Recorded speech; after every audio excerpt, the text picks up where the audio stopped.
Hey guys! I hope you are all good. Today, I will show you how you can fix any type of updating issue in Windows 11. So let's start the video. Welcome to my channel TW Tech.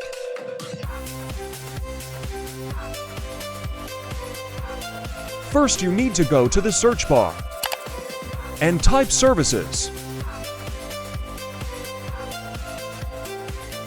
Click on it. Click on any of those services, and then press W in your keyboard. It will take you to all services that name is start with W. Scroll down and search for Windows Update. Right-click on it, and click on Properties. Click on Startup Type. Set it to Manual or Automatic. I will set it to Manual. Click on Apply.